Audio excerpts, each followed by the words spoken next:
for the president to address them.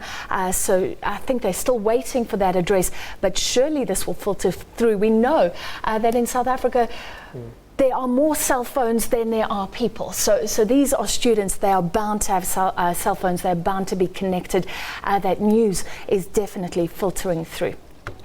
It begs a question, though, doesn't it? I mean, those analysing what the protest action really does to government and how it conveys and incites change, when you compare this, Christelle, to what happened so far with the e-tolls, the success rate of just 1 week of protesting has just been enormously different. Why is that? It's a difficult question. I think in terms of to perhaps first start with the depth to which people are already starting to unpack this. Someone just tweeted that fees haven't actually fallen. They've been capped at 0%. But perhaps these protests can continue because the fees are still there. We've seen the first major drive on social media and news in South Africa was around Oscar Pistorius, which continues.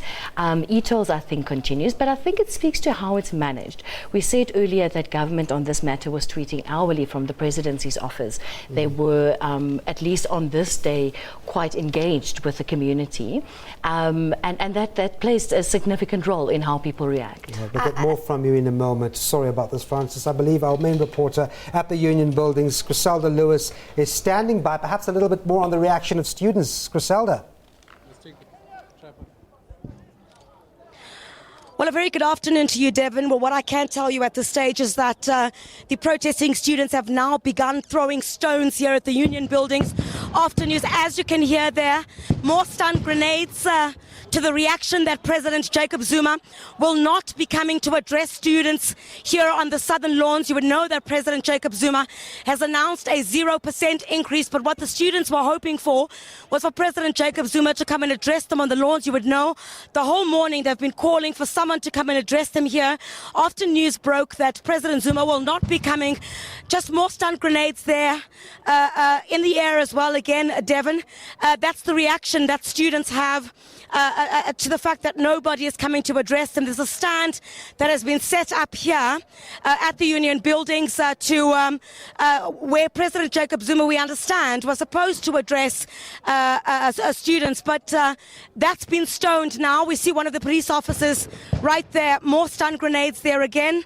As you can see, police firing towards the crowd at the Union Buildings. If you've just joined us here on SABC News, we're just going to go and try and get a little bit further on that, Devon, together with our camera person, Tulo Manare. There are a lot of stones that are being thrown from the bottom of the lawns at the moment. So, as you can see, police are firing at this stage. The reaction to the fact that President Jacob Zuma will not be coming to address students on the southern lawns, you know, all morning they've been asking for that. More, as you can see, more of those shots being fired by police. One of our journalists while you're here establishing your vantage point, Norma, come this way. Come in there, while you're Come while you're this getting way your up. vantage point, Griselda, just If a you reminder. can, if you can. Yes. Yeah, while you're getting your vantage point, I beg your pardon? While you're getting your vantage point, I just want to come in here with Francis. So a very big change in mood. I mean, we were just speaking 3 minutes ago about the other side of these lawns being calm, cool, collected, and now we've seen stunt grenades being fired.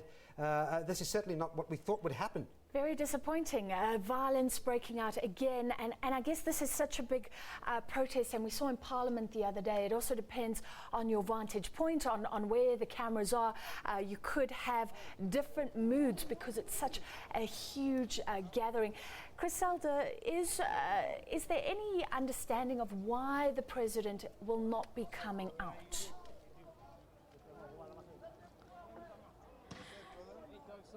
Well, there's no official word at this stage, but what we did was we spoke to the president's spokesperson, Bongani Machola, who informed us that the president will not be coming down. We had heard rumors a bit earlier on that President Zuma would come and address. We asked several of the police officers in charge here who had put up the podium where someone was to come and address. Oh guys, move away. Oh, guys, that's because a bit of tear gas. Don't rub your eyes. Well, Devin, just to get back. Let's let her get to safety. And sure, incredible for reporters out on the scene today. Earlier we saw that Griselda was physically stopped from speaking to a member of a political party, those students or possibly an outside influence, stopping her. Media have been pelted with stones alongside the police today.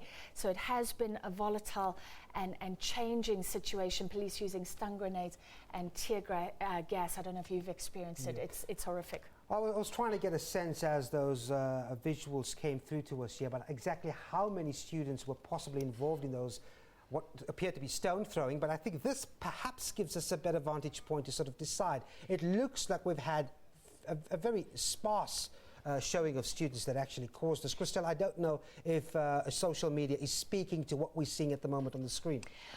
Yes and no. So, you know, asking why is the president not willing to go there? I think the students, through their own actions, are giving him that reason. On Twitter, there are statements like, "We are waiting for him," in a kind of threatening tone. So one can understand the presidency's response. On the other hand, international news organizations have picked up on the story. BBC Africa is reporting that fees have fallen in South Africa is now trending. So I do tend to agree with you. I think the Twitter universe reflects that sentiment that mostly people are happy. In the long term now, one has to unpack what are the long-term measures. The president spoke of the basket of issues that are to be addressed. But for the moment, I do agree that this is probably a small minority or minority.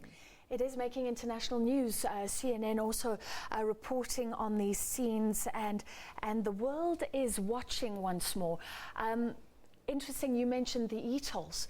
The government came under huge pressure based on the e-tolls. You could analyse this and say, are we seeing a learning of how civil society can react if you don't respond in a political way to the demands? But as Griselda said, we're not seeing a situation of free education, which has actually been a call here. So maybe this won't be the end. I think what it does speak to, you know, in the context of a social conversation, and we've said previously social is also in other media, is the conversation has become more sophisticated. You know, we are no longer as South Africans on Twitter giving just one message and sending out one message and responding in a predictable manner. It's become a nuanced discussion with various, you know, things flare up at a moment's notice, and people are interpreting it in their own ways. Yeah. So just a quick recap then. President Jacob Zuma, about half an hour ago, addressing the media and addressing the nation really about the decision undertaking with his meeting between vice-chancellors and student leaders. The conclusion was there would be a 0% increment or fee increase